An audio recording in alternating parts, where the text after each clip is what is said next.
A login succeeds. Same browser, same cookies, same fonts installed, same screen resolution, same time zone, same mouse movement rhythm. The bank's fraud model had learned over 18 months of watching a real customer type. Nothing flags, no verification text message, no frozen account, no call from the fraud department. The system built to catch exactly this kind of theft looks at the login and shrugs, because as far as it can tell, nothing is wrong. Zoom in on the session data, and it gets stranger. The login happens at 3:47 in the morning, local time for the account holder, a time the real owner had never once logged in before, according to 18 months of behavioral history. A well-tuned fraud model should have flagged that instantly. It didn't, because the model wasn't just checking when someone logged in. It was checking whether the device asking to log in matched the device it already trusted, and on every measurable axis, it did. The typing cadence between keystrokes, the exact viewport dimensions down to the pixel, even the tiny, almost imperceptible delay between the password field losing focus and the login button receiving a click, copied, replayed, indistinguishable from the original.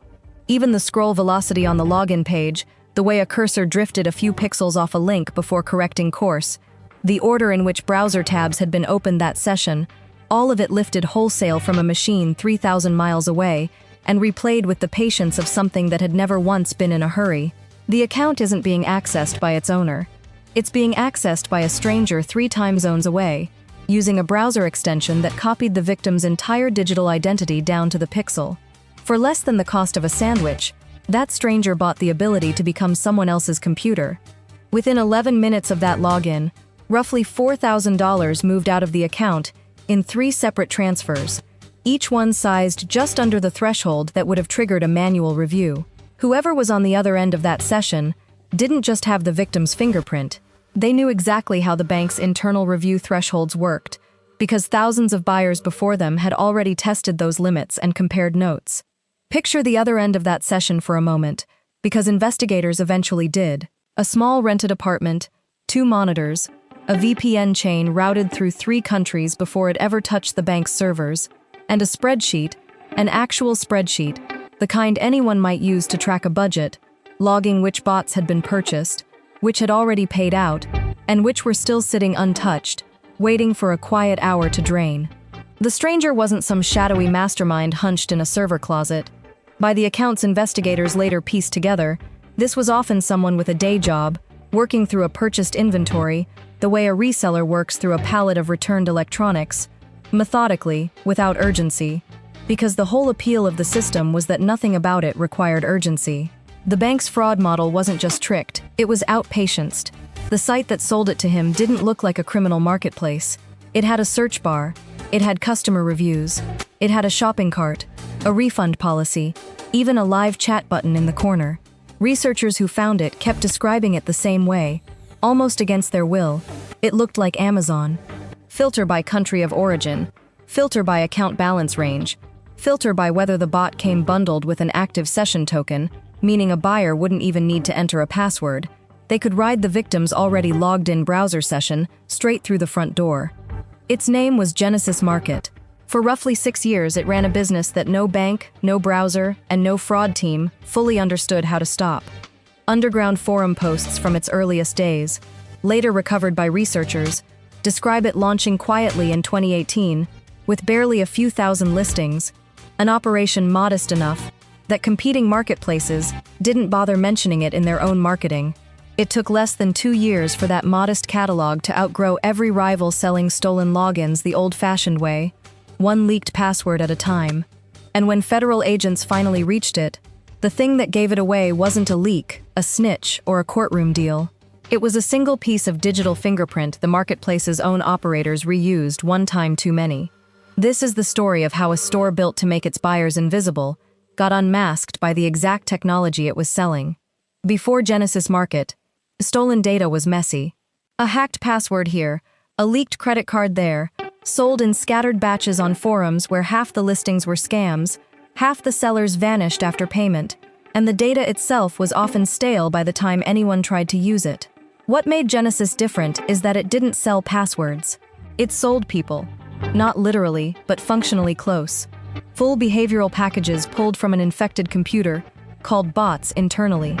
Each one a complete replica of a person's digital fingerprint, saved browser cookies, autofill data, installed plugins, screen resolution, canvas rendering signatures, the near-invisible way a graphics card draws a hidden test image that varies slightly from machine to machine. WebGL identifiers, audio context fingerprints, generated by how a specific sound card processes an inaudible test tone. Font lists, time zone offsets, battery API readings, even the exact list of browser extensions installed, all folded into one downloadable package. Some of the more complete bots even carried a machine's clipboard history, and the last several searches typed into its address bar, details no fraud model was ever designed to check, but that added, for a buyer willing to study them, one more layer of convincing texture. The exact way a person's laptop reported itself to the internet, captured whole. When a buyer purchased a bot, they weren't buying a password to try, they were buying the ability to log into a real account, from what looked, to every automated defense system on Earth, like the real device of the real person. Somewhere in the middle of all this sits a woman named, in court filings, only by her initials, a small business owner running an online craft supply shop out of her garage in Ohio. She'd downloaded what she thought was a free invoicing template in late 2021, the kind of small convenience download that 100 million people make every year without a second thought. The Stealer malware bundled inside it sat quietly on her machine for 6 weeks, harvesting her browser data in the background while she kept working, kept invoicing customers, kept logging into her business bank account to check on the holiday rush. She never saw a pop-up, never saw a slowdown, never had a reason to suspect anything. Her full digital fingerprint, banking session included, was packaged as a bot and listed on Genesis Market for $11, priced according to the platform's internal tiering system, based on her account's average balance. It sold within 4 days. By the time she noticed $900 missing and called her bank, the buyer had already resold access to a second party through a private message exchange the mirrored database would later reveal in full. Her case became one entry among more than 80 million, but it's the kind of entry that reminds you the number isn't an abstraction. It's a garage in Ohio, a holiday rush, and a woman who did nothing wrong except open a file she had every reason to trust. Not every victim in that mirrored database was a small business owner with something to lose in the thousands. Investigators found an entry belonging to a retired school teacher in a mid-sized Canadian city, a woman in her late 60s who had clicked a link in an email that appeared to come from her pharmacy about a prescription refill. Her stolen bot sat unsold for nearly 2 months, priced low because her checking account carried a modest, unremarkable balance, the kind of listing that lingers on a shelf while flashier inventory moves fast. When it finally sold, for $6, the buyer didn't drain her account in one motion. They tested it first, moving $5 out and back in, watching to see whether anything reacted, the way a burglar might jiggle a doorknob before committing to the break-in. Nothing reacted. 3 days later, they took what there was to take. She told investigators afterward that what unsettled her most wasn't the missing money, which her bank eventually reimbursed, but learning that a stranger had quietly tested her account like a lock, watched it hold still, and only then walked through it. That detail, the test transaction, the waiting, the patience of it, shows up again and again in the mirrored chat logs, buyers coaching each other on the same small ritual before every real withdrawal. Prices started around $1. A basic bot with a low-value streaming account might go for less than a cup of coffee. A fully loaded bot tied to online banking credentials, corporate VPN access, or a cryptocurrency exchange could run over $150. Investigators who later mapped the platform's inventory found more than 1.5 million individual bots had passed through it since it went live. Behind those bots sat over 80 million stolen credentials, harvested from ordinary people who had done nothing more dangerous than click the wrong download link. Bundles existed too. A buyer could purchase 10 low-tier bots from the same country at a discount, useful for anyone running high-volume fraud, rather than targeting one account carefully. Some listings even carried a badge, the marketplace's own version of a verified seller checkmark, indicating the bot had been freshly harvested within the last 48 hours and was statistically less likely to have already been drained or flagged by its unwitting owner. A separate, quieter tier of listings, priced noticeably higher and rarely advertised on the main storefront, offered bots pre-screened for what internal notes called clean history, meaning the victim had no prior fraud alerts on file anywhere, a detail buyers valued, because it meant the account's own bank had never had a reason to sharpen its scrutiny. The genius of it, if that word even fits, wasn't the theft. Theft is old. The genius was what came bundled with the bot, a custom browser plugin, quietly nicknamed by researchers as the Genesis security plugin, that let a buyer load the victim's fingerprint directly into their own Chromium browser. Log in from Genesis Market's tool, and your traffic looked like it originated from the victim's exact machine. The plugin didn't just spoof a user-agent string the crude trick fraud teams had already learned to catch years earlier. It replicated the entire rendering stack a fraud model actually checks against, the timing jitter in how JavaScript executes on that specific hardware, the exact ordering of installed fonts as the browser reports them, even quirks introduced by a particular graphics driver version. It could reproduce the subtle inconsistencies a real machine accumulates over months of ordinary use. A slightly outdated codec here, a font installed for one program and never removed there. The kind of small imperfection that, ironically, made a spoofed session look more authentic than a pristine one. Banks that relied on device recognition as a second layer of security, the invisible check running behind the password field, simply couldn't tell the difference. Here's the part that doesn't make sense on the surface. Multi-factor authentication was supposed to fix this. Banks spent years and real money building fraud detection specifically to catch a login from an unfamiliar device. Genesis Market didn't break that system. It made the system agree that the criminal's device was familiar.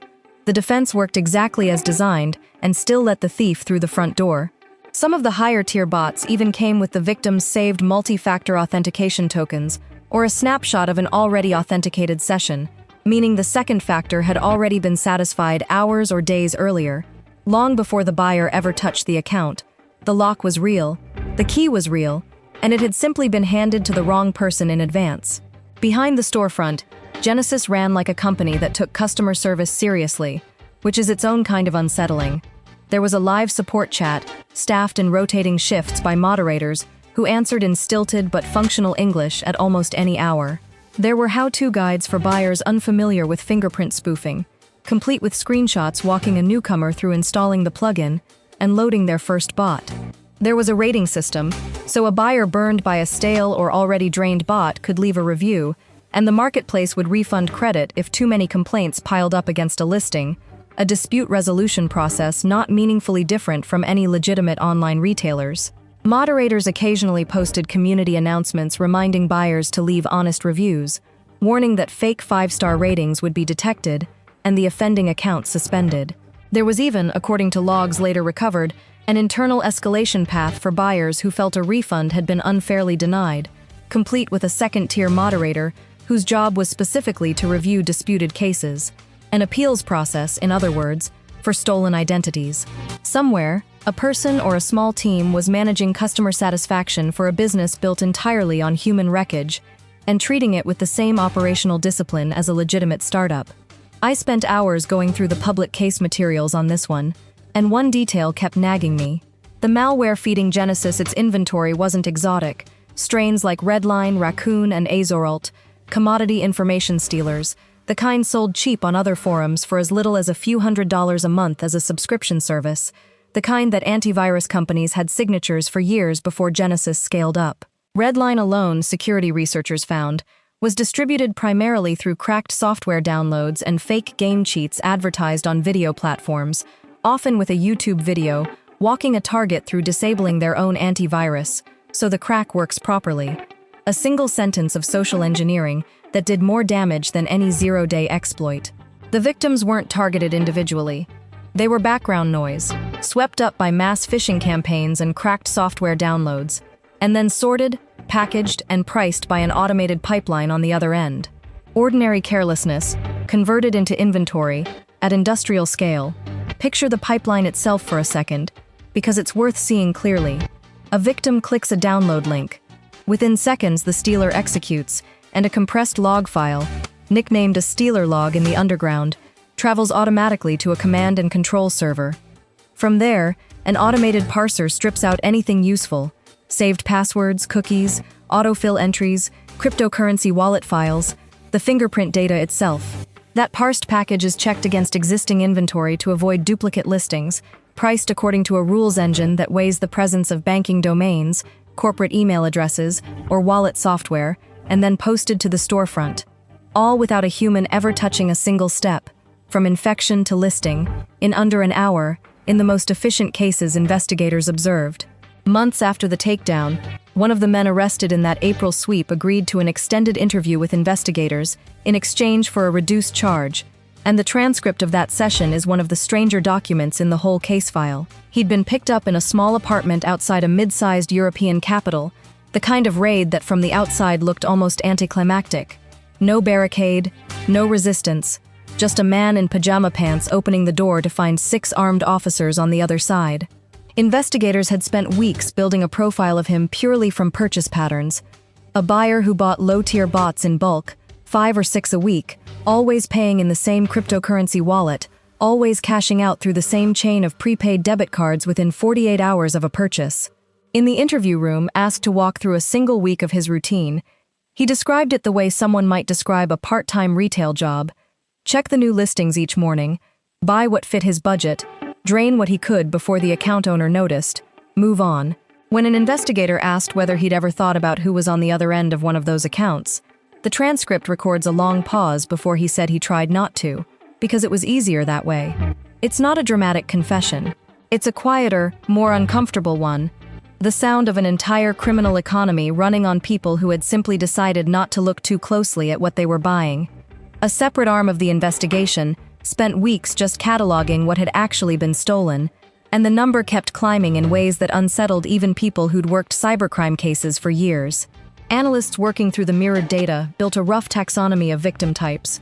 Corporate employees whose stolen credentials included active VPN sessions into their company networks, healthcare workers whose bots carried login access to patient record systems, and a disturbing number of entries tagged internally by Genesis's own automated pricing engine as belonging to law enforcement or government email domains, flagged not out of any ethical concern, but because government-affiliated accounts commanded a premium price on the assumption they might unlock something more valuable downstream.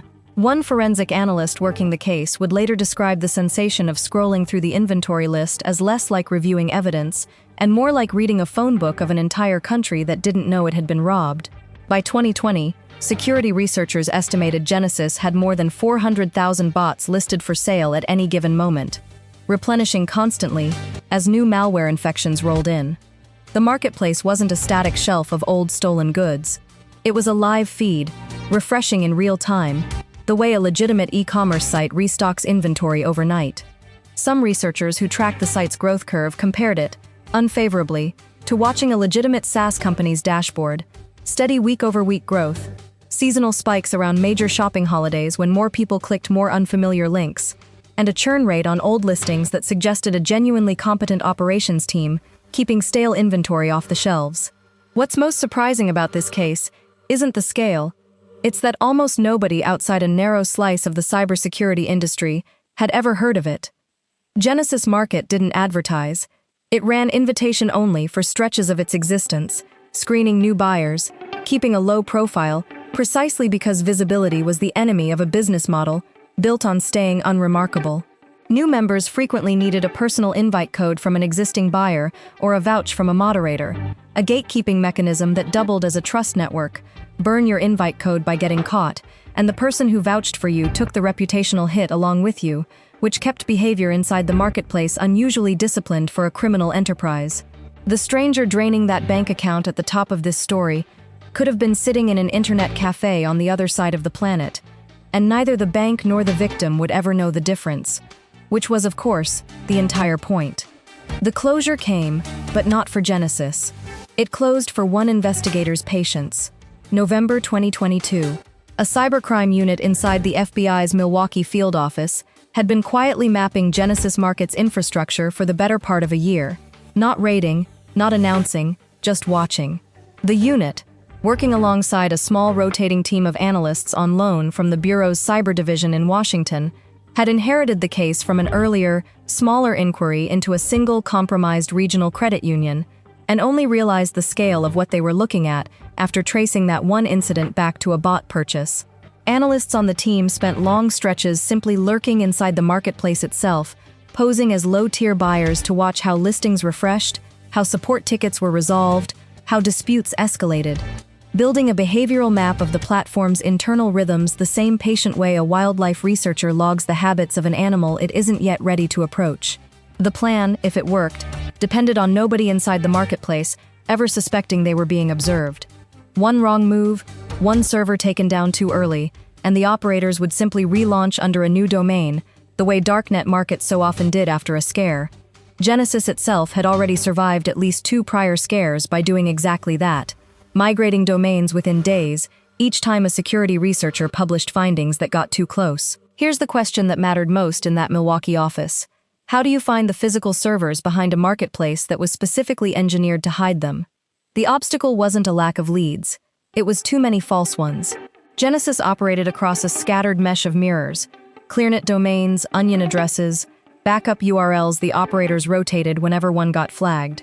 Agents burned 3 months chasing hosting providers that turned out to be dead ends, shells registered under other shells, payment trails that dissolved into cryptocurrency mixers before they reached anyone real. One promising lead consumed nearly 6 weeks on its own. A hosting invoice paid through a shell company in Eastern Europe that, after painstaking subpoena work across 2 countries, turned out to belong to an entirely unrelated bulletproof hosting reseller who had simply sold server space to Genesis's operators, the same way he sold it to a dozen other clients, with no deeper connection to Unravel.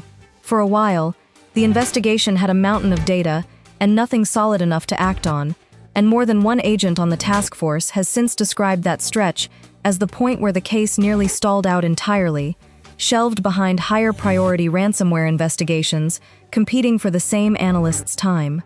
The break, when it came, wasn't dramatic. It was almost embarrassingly small.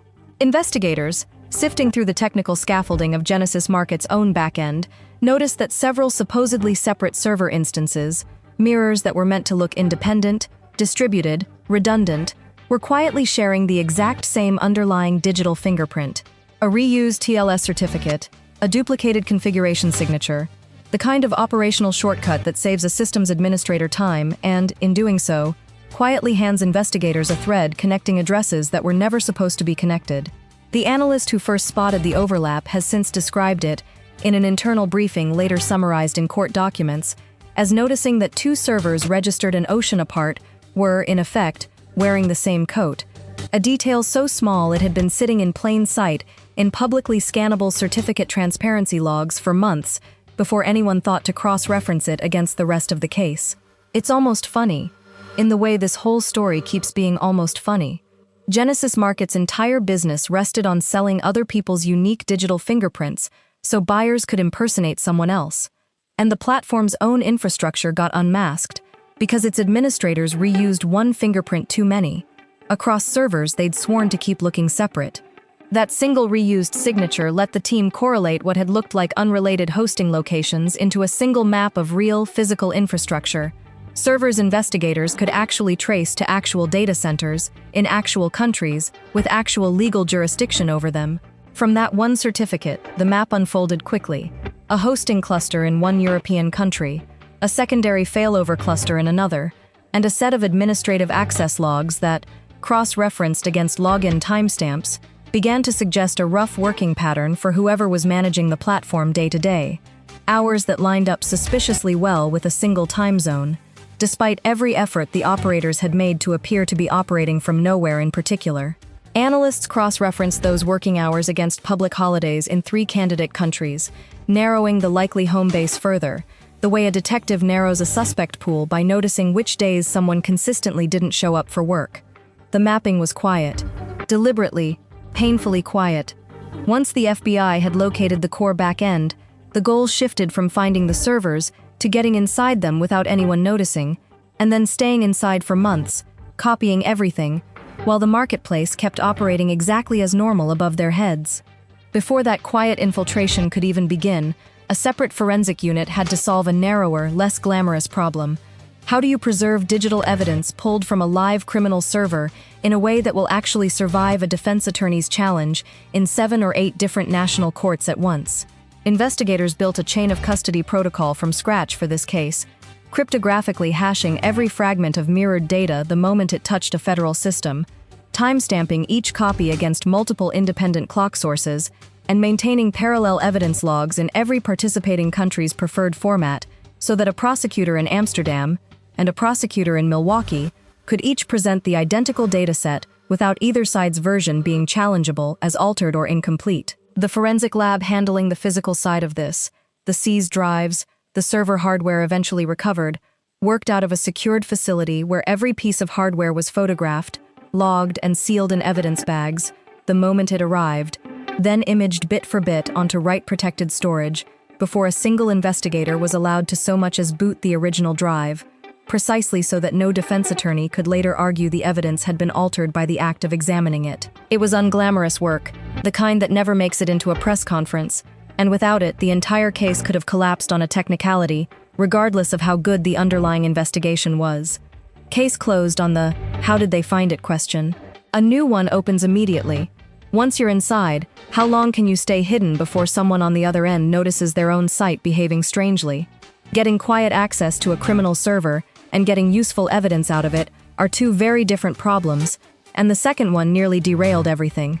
The team's technical specialists needed to mirror the entire Genesis market user database, every listing, every transaction record, every buyer account, without triggering any change that Genesis's own administrators might notice on their monitoring dashboards.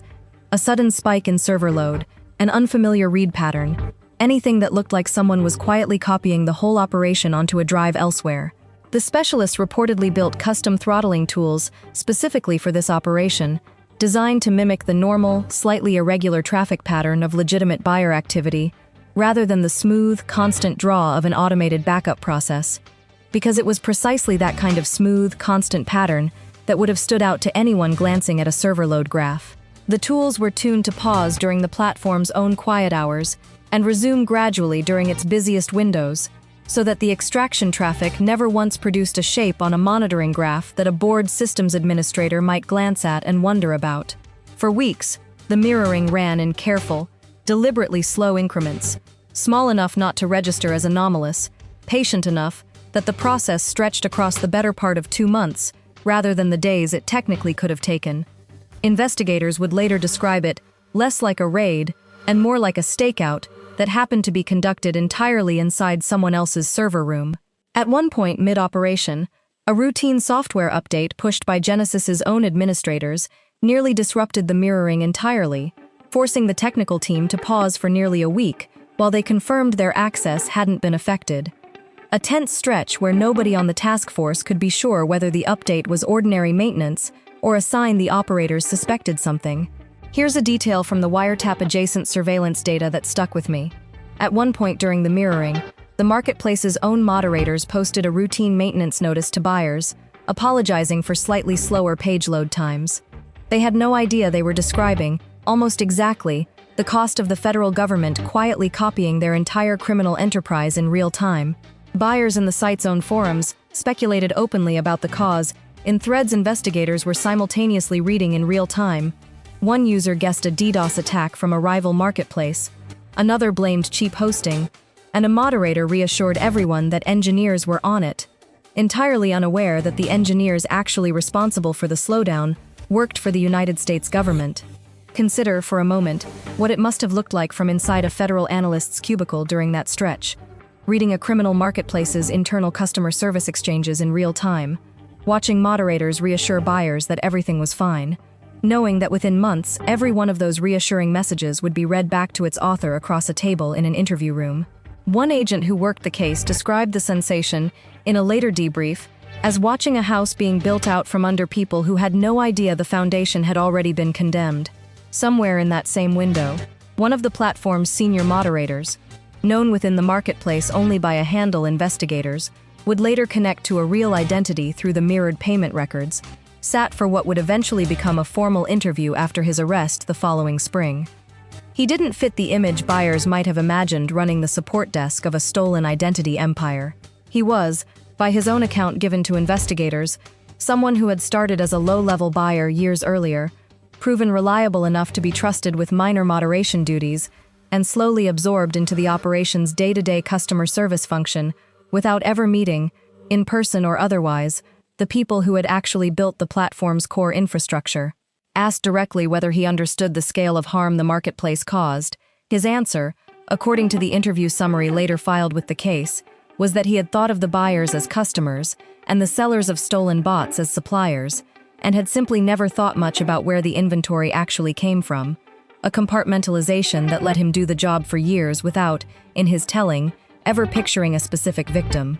It's the kind of answer that doesn't excuse anything, but it does explain something about how an operation this large kept running smoothly for so long. Nobody in the middle of it needed to see the whole picture, only their own small, well-defined slice of it. Unpopular opinion, and it'll probably get us some pushback in the comments.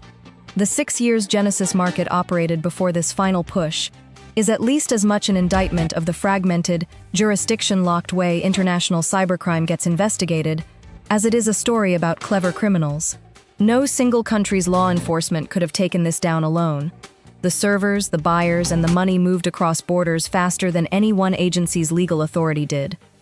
The takedown only worked once enough governments agreed to move at the exact same hour, and that kind of coordination is rare enough that it shouldn't have taken 6 years and 80 million stolen identities to assemble.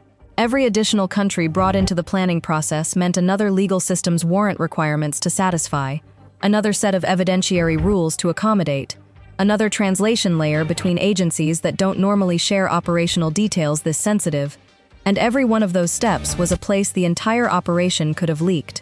By early 2023, the mirrored database sat complete on federal servers. Every bot listing, every price, every buyer transaction going back years. What had been an invisible marketplace was now, for investigators at least, an open book. And the operation had a name: Operation Cookie Monster, a wink at the cookies and saved sessions that made the whole scheme possible. Analysts spent the final weeks before the raid cross-referencing buyer accounts against known financial crime databases in each participating country, building individual target packages for the highest value operators. The buyers whose purchase histories suggested they weren't hobbyists testing stolen logins for fun, but organized fraud rings running the bots through structured, repeatable cash-out operations. The scale of what agents had quietly assembled stunned even the prosecutors reviewing it. 17 countries had by then committed personnel and legal authority to a single coordinated action, the FBI leading from the United States, the Dutch National Police running point on the technical seizure from The Hague, Europol coordinating cross-border logistics, and the UK's National Crime Agency contributing its own slice of the buyer map. Planning meetings ran for months, mostly over secure video links, mostly focused on one non-negotiable requirement. Every raid, in every country, had to happen within the same narrow window. A gap of even a few hours would let word spread through Genesis Market's buyer forums and give the platform's most valuable targets time to disappear. Beyond the 4 lead agencies, smaller contributing units from Germany, France, Australia, and a handful of Eastern European countries each took responsibility for their own slice of the buyer list, coordinating target lists through a shared, tightly access-controlled Europol database built specifically for this operation, so that no single country's investigators ever held the complete global picture until the morning of the raid itself. A deliberate compartmentalization meant to guard against exactly the kind of leak that had doomed similar operations in the past. Put yourself in the position of the operational planner trying to schedule a synchronized action across 17 time zones, dozens of local police forces, and a target that could vanish the moment anyone got nervous. There was no room for a leak, a delay, or a single agency jumping the gun. Rehearsal briefings ran in the days before the operation, agencies walking through radio protocols and confirmation codes that would let every team know, within minutes, that every other team had executed successfully. Because the single greatest risk wasn't any one raid failing, it was one country's teams moving early and giving every other target time to delete evidence before their own door came down. April 4, 2023. Just after 4 in the morning across the earliest time zones involved, doors came down. Investigators had pre-staged warrants in every participating country, timed to execute within hours of one another. Teams moved into apartment buildings, small offices, and in at least one case a converted shipping container, being used as an informal server room, executing search warrants alongside arrest warrants so that hardware and suspects were secured in the same coordinated motion, rather than giving anyone time between the two to wipe a drive. Entry teams in several countries brought forensic technicians embedded directly into the raid itself, tasked with one job the moment the door opened: Locate any powered-on machine and keep it powered on, since a live session or an unlocked device recovered mid-use was worth more to the eventual prosecution than anything found afterward on a wiped, cold hard drive.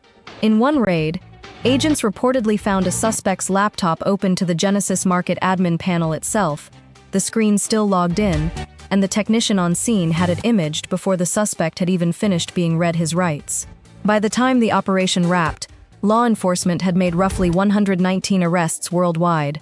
Moderators, high-volume buyers, and operators tied to the marketplace's daily function swept up in a single coordinated morning that Genesis Market's own users had no warning was coming. Genesis Market's front page went dark and was replaced with a stark law enforcement seizure banner, the digital equivalent of a padlock on a storefront that had spent 6 years pretending to be ordinary. We think what this case really says isn't about one clever marketplace. It's about how much of modern banking security still quietly assumes a device is who it claims to be, and how thin that assumption turns out to be once someone builds a business around renting out borrowed digital skins. Would you have caught it? If your own bank flagged nothing unusual about a login from a device that matched yours in every measurable way, is that fraud detection working as intended, or fraud detection that was already beaten before it started? The aftermath split into two very different stories, and both are still unfolding. For the buyers arrested in that April sweep, consequences arrived unevenly, depending on jurisdiction. Some facing years-long sentences for large-scale account takeover fraud, others cutting plea deals in exchange for cooperation, mapping out how they'd used their purchased bots to drain accounts across multiple countries.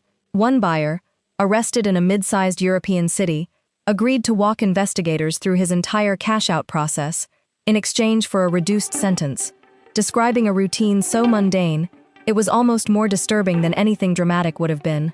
He purchased 2 or 3 fresh bots a week, drained what he could within an hour of purchase before the victim noticed, moved the funds through a chain of prepaid cards, and treated the entire operation as a part-time side income, alongside a legitimate day job, never once, in his own account, thinking of it as something that happened to real people on the other end.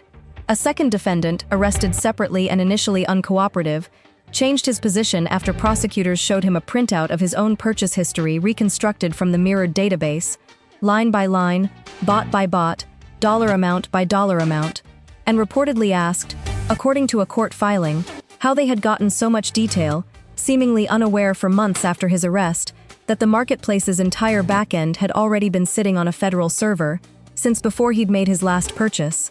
Investigators also used the mirrored database to identify more than 200,000 compromised accounts that hadn't yet been exploited, and those credentials were added to breach notification services so affected individuals could change their passwords before anyone got the chance.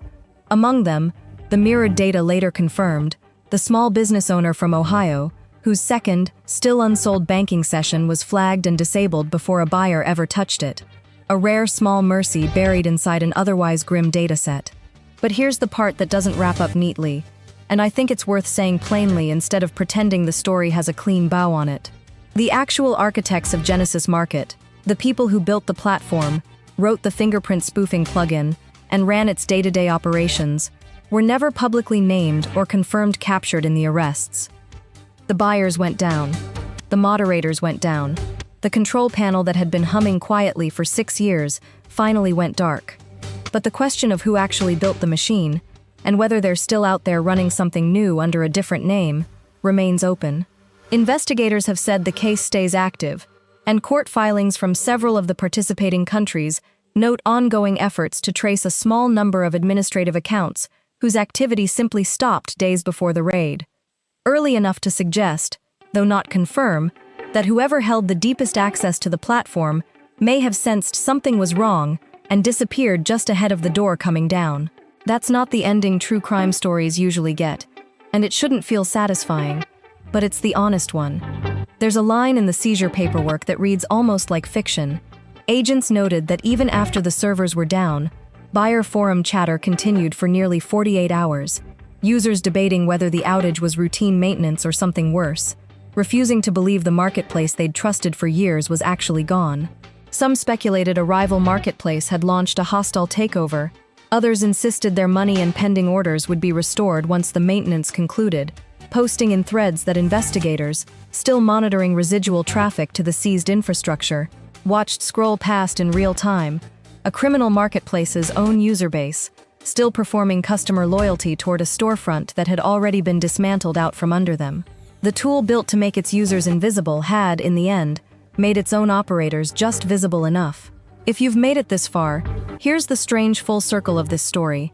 A marketplace that sold the ability to disappear into someone else's digital identity was ultimately unmade by one administrator's failure to keep two servers looking sufficiently different from each other.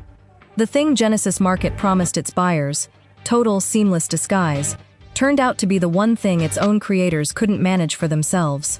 Did the system fail the 80 million people whose identities ended up for sale? Or was a scheme like this always going to find the gap between convenience and security, no matter how good the fraud detection got? We read every comment on these videos, so tell us where you land. If you want the deeper dive into how investigators actually build a case like this from a single reused certificate, the technical mapping, the legal groundwork across 17 jurisdictions, the parts we couldn't fit into one video, let us know in the comments and we'll consider a full follow-up. Subscribe for more declassified federal investigations, and we'll see you in the next one.